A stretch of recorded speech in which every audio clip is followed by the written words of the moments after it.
একটা ছিল সোনার কন্যা মেঘবরণ কেশ, ভাটি অঞ্চলে ছিল সেই কন্যার দেশ।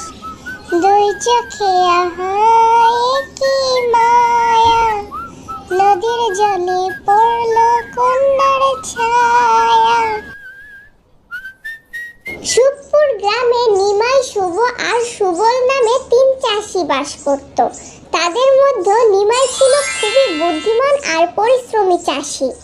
এদিকে শুভ আর সুবল ছিল খুবই অলস প্রকৃতির আর হিংসুটে। চাষবাসে তাদের মন ছিল না। তারা সারা দিন জুয়া খেলতো আর নেশা করত। এই সংসার আর ভালো লাগছে না ভাই।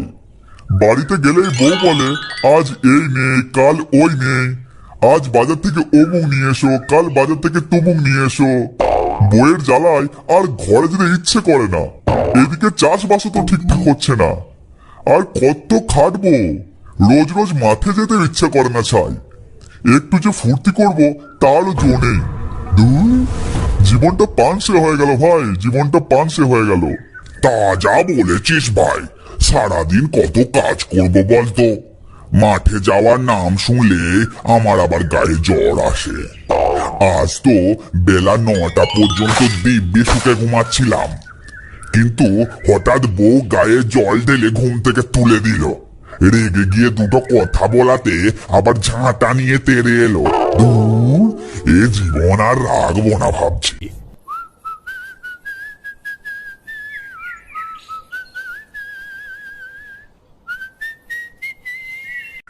ওই দেখ ভাই সুবল, নিমাই এ পথ দিয়ে আসছে। কাঁধে তো দেখছি নাঙ্গল রয়েছে রে। এই নিমাইটা খাটতেও পারে। তা যা বলেছিস ভাই, আমরা যত সমস্যার মধ্যে রয়েছি, কিন্তু নিমাইকে দেখ কত সুখে আছে। ও ভাই নিমাই, এই সকাল সকাল কোথায় চললে গো? সকাল তো তোমাদের জন্য ভাই। এখন ঘড়িতে দেখো 10টা বাজে। আমি তো সেই ভোর 4টেই মাঠে গিয়েছিলাম। এখন বাড়ি থেকে খাবার খেয়ে আবার মাঠে যাচ্ছি। রাত দিন তো ভালোই খেটে যাচ্ছ। বলছি তোমার বিরক্তি লাগে না ভাই, সারা দিন রাত মাঠে গিয়ে ফসলের দেখাশোনা করতে? না ভাই, কাজই তো জীবন। কাজ না করলে খাবো কি, আর খেতে দেবেই বা কে? এই শোনো না নিমাই ভাই, বলছি আমাদের 2000 টাকা ধার দাও না গো। আমরা পরের মাসে ফেরত দিয়ে দেবো পাক্কা।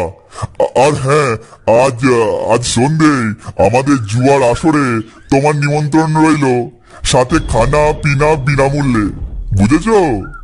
ছি ছি ছি ছি ছি ছি ছি ছি, এত টাকা ধার চাইছো, তার উপর জুয়ার আসরে নেশা করার জন্য আমায় নিমন্ত্রণ করছো? বলছি তোমাদের লজ্জা বলে কিছু নেই নাকি? আর হ্যাঁ, আগের মাসেই তো তোমাদের কিছু টাকা ধার দিয়েছিলাম, সেটাই তো এখনো ফেরত দাওনি। অনেক পরিশ্রম করলে দুটো টাকা আসে ভাই, তাই ধার আমি এবার দিতে পারবো না, কিছু মনে করো না যেন। আমি চললাম। দেখলি নিমাইয়ের আসপর্দাটা দেখলি একবার? ধার তো দিলই না, আবার চ্যাটাং চ্যাটাং কথা শুনিয়ে গেল, গা জ্বলে যায়। হ্যাঁ দেখলাম, খুব বার বেড়েছে নিমাইয়ের। নিজেকে বেটা জমিদার ভাবছে। আর যদি ওকে উচিত শিক্ষা না দিয়েছি, তো আমার নামও সুবল নয়। কিন্তু কি করে?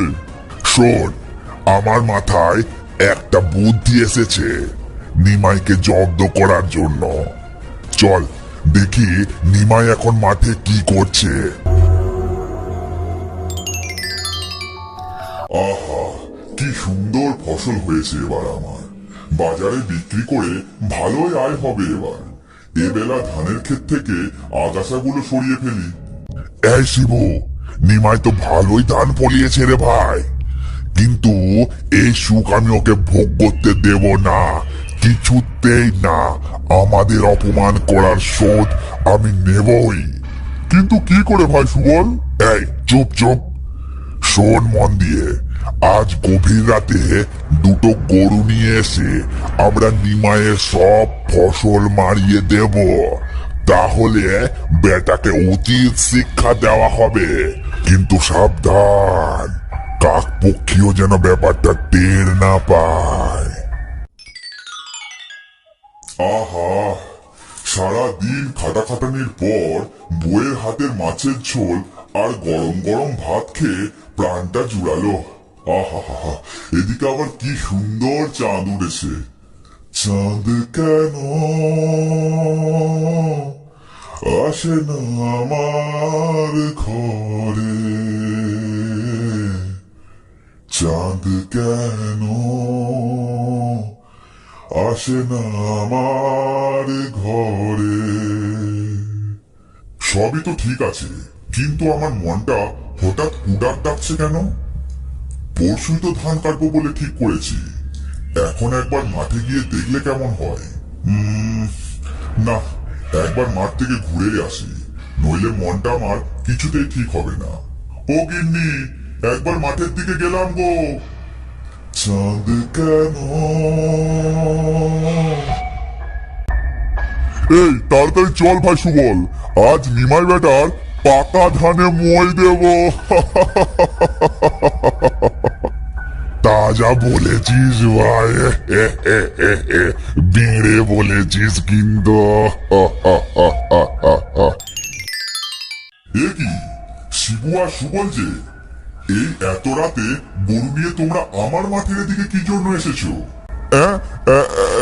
নিমাই, মানে আমরা ওই পাকা ধানে মই দিতে এসেছিলাম আর কি। আরে শিবু, কি যাতা বলছিস? নিমাই, পাকা ধানে মই নয় গো, মানে আমরা তো মাঠে কাজ করতে এসেছি। এই তোমার জমির পরেই তো আমাদের জমি, তাই একটু কাজ করতে এলাম। সারাদিন তো কোনো কাজ হয়নি, তাই রাতে এলাম আর কি। তা তুমি এত রাতে কি করছো? আরে ভাই, আমি তো এমনি এমনি একটু ঘুরতে এলাম, আসলে খাবার হজম করার জন্য একটু হাঁটছিলাম আর কি। ঠিক আছে ভাই, তোমরা কাজ করো, আমি চললাম, সাবধানে থেকো কিন্তু। হ্যাঁ ঠিক আছে, তুমি এসো ভাই, তুমি এসো, আমরা কাজ করিনি একটু, সারা দিন কিচ্ছু হয়নি, রাতে কাজটা করে নিতে হবে। এই যে শিবু, চল আজ বাড়ি চলে যাই। আজ যদি নিমাইয়ের মাঠে ধান মারিয়ে দিই তো ও বুঝে যাবে যে এটা আমাদের কাজ। আমরা কাল আসবো, তাহলে নিমাইয়ের আমাদের উপর আর সন্দেহ থাকবে না। চল চল, আজ বাড়ি যাই, চল। এটা কি হলো? শিবু আর সুবল তো এমনিতে মাঠেই যায় না, আজ আবার রাতের বেলায় মাঠে এলো কেন? আজই আমি ওদের ধার দিতে আবার মানা করেছি, আর আজই ওরা রাতের বেলায় আবার মাঠে এলো। না, এদের মতিগতি সুবিধার দেখছি না, আমার ফসলগুলোর কোনো ক্ষতি না করে দেয় আবার। কাল রাতে মাঠে আমার কুকুরটাকে পাহাড় দেওয়ার জন্য রেখে দেবো ভাবছি। বলা যায় না, এই দুটোকে আমার বিশ্বাস নেই মোটে।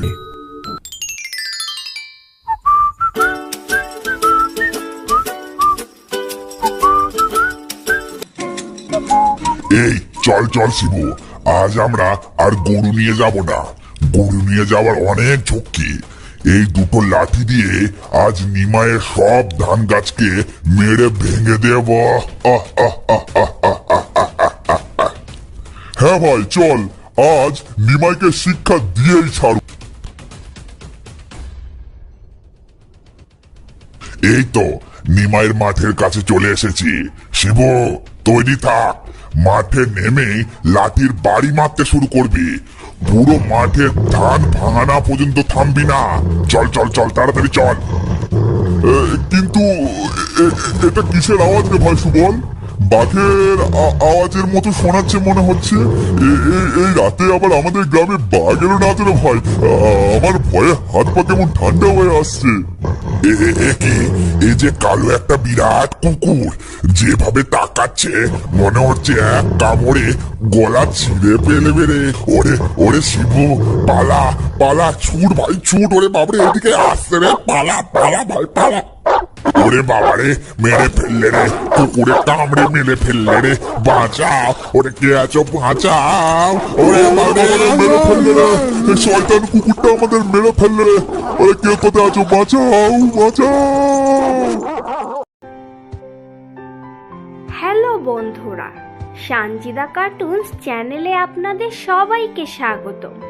আমাদের গল্পগুলো যদি আপনাদের ভালো লেগে থাকে তাহলে আমাদের চ্যানেলটাকে সাবস্ক্রাইব করে পাশে থাকা বেল আইকনকে ক্লিক করে দেবেন। ধন্যবাদ।